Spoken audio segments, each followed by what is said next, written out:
Gang, John Bacarella here with your Lake St. Clair Fishing Report, brought to you by Sportsmen's Direct. It is Thursday, July 30th. I'll say 30th because I said 29th 2 times in a row, so it is the 30th. And how can I say? It's the end of the summer. We just got done with a massive heat wave. It looks like the forecast going forward has got much cooler temperatures coming.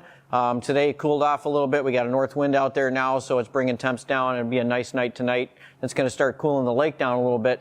Water temperature down at Belle Isle was 77 degrees when I checked yesterday and today. So I think we pretty much peaked for the summer, and from here on out we should start cooling off ever so slowly as we head closer to fall. That's right, I said fall. But I know we got a ways to go because we still got all of August. But it looks like we're getting into a cooler pattern anyways, which is great for everybody. That 90-some degree heat is just miserable out there.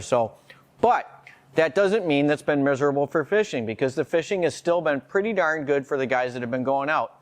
Now, I talked with Joel Anderson up at Anderson Pro Bait up in Port Huron up there, and just to get an update on what's going on up to the north. Now, Joel was telling me that the fishing in the St. Clair River for walleyes has slowed pretty good down up there now. It's a lot slower. That water is gin clear, which has been the primary issue. So it's been a really early morning bite, or fishing in the shade, you know, along the edges of those weed lines and so forth. But it's been an early morning bite, and then it's just been fairly slow up there. The fish have got a lot of food.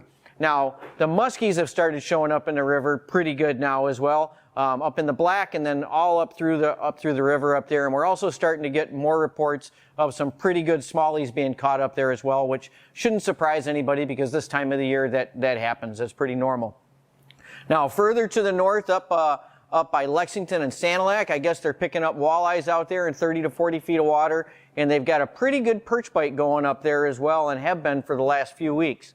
Now, Joel was giving me some pointers on even for that perch fishing up there. That perch fishing up there may not be as cut and dry as some of you guys may think it is. Now, that water is crystal clear, so you're going to really want to use a very stealthy approach up there, just like you do down here in the shallower water. That gin clear water, you start dropping anchors down on top of those schools of perch out there, and you pretty much bust that school up, and you're going to kind of wreck your day. So if you go up there and you're targeting those perch, try to use a more stealthy approach. Use your electronics, or just drift.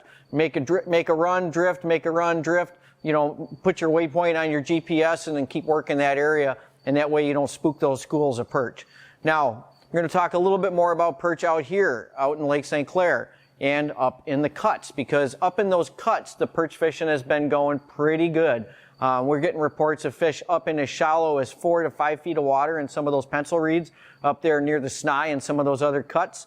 So I know that's not for you guys with the big boats, but for you guys with the smaller boats and your electric trolling motors and so forth, you can get up into those cuts, and you can do a number on those perch. Same thing with your pumpkin seeds and bluegills up in that area up by Bouvier Bay, and also in all those different cuts as well. You're going to find some nice fish going on up there. And now that the mayfly hatch has really slowed down, I mean, it's long past its peak, those fish are going to be on a little more consistent feeding pattern.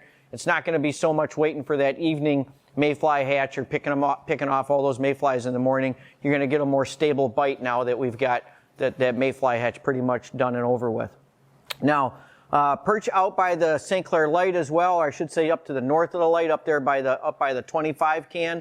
And then all the way from the St. Clair Light, and I say this over and over to you guys, 2, 3, 4 miles, that in-between water between Crocker and Metro Point and the channel out there, all those weed beds out there, there are perch and walleyes out there, guys. So don't be afraid to run those boards with your cranks, with your bandits, with your inlines and your nightcrawler harnesses. Work early in the morning in that gin clear water. Work those fish over, those walleyes over in the morning. Mark those weed beds, and then go back in and catch those perch later in the day. Throw those marker buoys out on those weed bed corners and so forth, and I think you're going to be pleasantly surprised with the fish that are out there. You don't have to go all the way to the channel. When you hear guys talking about out by 25, 26, out by those cans, it doesn't mean you have to be right on those cans. Sometimes those guys are a mile off of those cans, or even, like I said, even further, a couple of miles in some of those waters. And without having that Canadian border open, you're going to want to spread out and cover a little more water, and there's a lot of it out there. Same thing up by the dumping grounds. I don't have any recent reports from up in that area, but those weed beds up in that northeast corner out there ought to be really good as well right now for just about everything. There's a lot of fish out there right now, so I would give that a shot as well.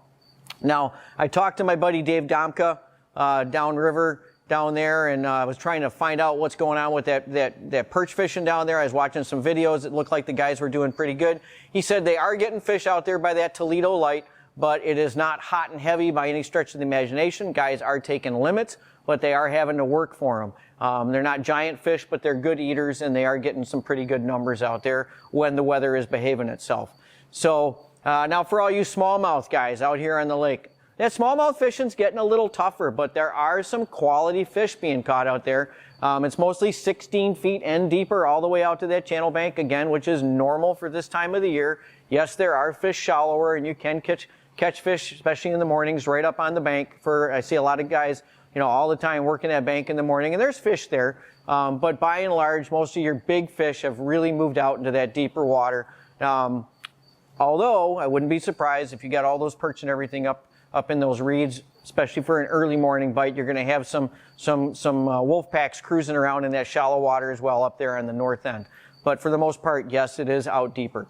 Now, the musky guys, I know you've been staying over here on the American side, but we've still been getting some nice fish over here on the American side. And I've talked to some of the guys, some of the charters and guides out here, and they have been taking some good fish here on the American side.